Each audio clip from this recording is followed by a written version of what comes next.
Selamat datang kembali di YouTube channel saya. Terima kasih untuk saudari sekalian yang telah bersedia untuk subscribe bahkan menonton video-video edukasi yang ada di YouTube channel saya. Pada kesempatan kali ini kembali dengan saya Alvilita Mau, dan kali ini dalam waktu yang berbeda tentu akan kembali membahas mengenai seputaran keterampilan komunikasi dan juga manajemen konflik. Pada kesempatan kali ini, saudara-saudari sekalian, saya akan berbagi sedikit mengenai pemahaman-pemahaman yang saya dapatkan ketika mengikuti perkuliahan, yakni mata kuliah keterampilan komunikasi dan manajemen konflik. Apa yang ada di benak saudara-saudari sekalian ketika mendengar kata komunikasi? Tentunya yang pasti yang ada di benak saudara-saudari sekalian ialah berbicara. Nah, apa itu komunikasi? Komunikasi itu secara etimologis berasal dari bahasa Latin communicate yang artinya menyampaikan. Nah, komunikasi sendiri dapat didefinisikan sebagai suatu proses penyampaian makna yang dapat dilakukan baik secara individu maupun secara kelompok. Nah, dalam penyampaian informasi ini ataupun penyampaian makna ini dapat melalui tanda, simbol, ataupun melalui aturan sistematika yang dapat dipahami oleh orang-orang yang mendengar.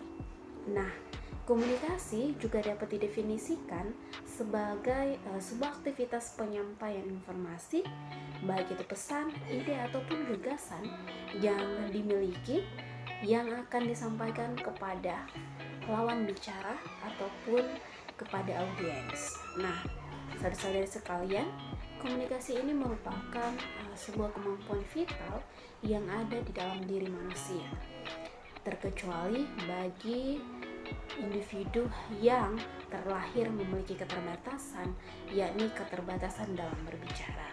Seperti saudara-saudara kita yang memiliki keterbatasan dalam berbicara ini atau yang disebut tunarungu. Komunikasi ini melalui ketika kita berbicara soal komunikasi, maka melalui sebuah proses.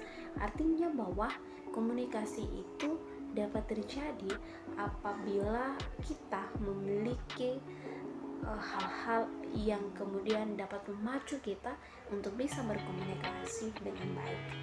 Nah, untuk dapat terampil dalam berkomunikasi tentu tidak berjalan begitu saja, tetapi dibutuhkan pelatihan yang terjadi secara bertahap dan didukung dengan pengetahuan yang baik sebagai bahan atau topik dari komunikasi.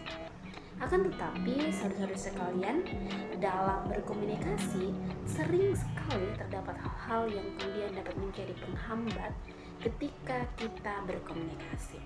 Nah, apa saja hambatan yang dapat kita alami ketika kita hendak untuk berkomunikasi?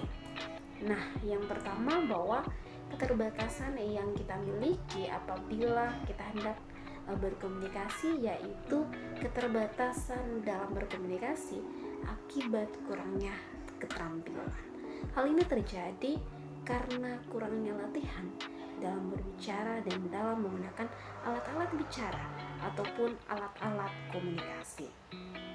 Yang kedua, bahwa adanya pengetahuan yang kurang atau minimnya pengetahuan yang menjadi pembatas dan yang membatasi kita dalam menyampaikan topik bicara kita atau bahan bahasan ketika hendak berkomunikasi dengan sesama.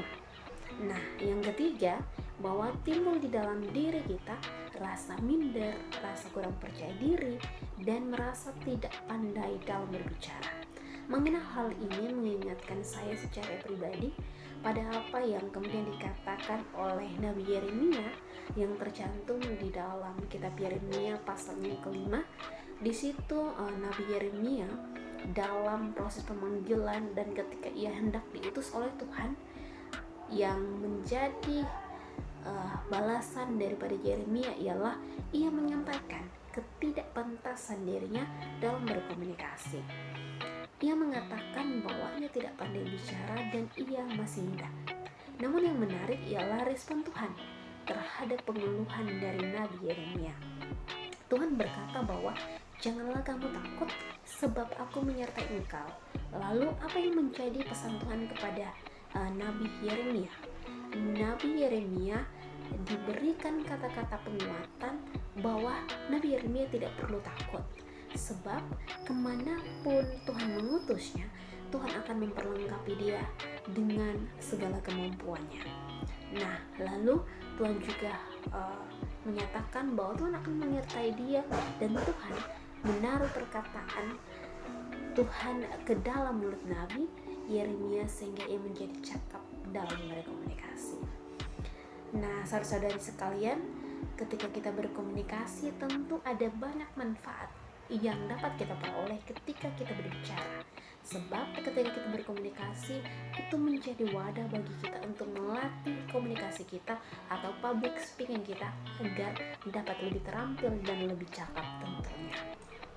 Nah, komunikasi itu tentu dapat meningkatkan keterampilan yang kita miliki dalam hal berbicara.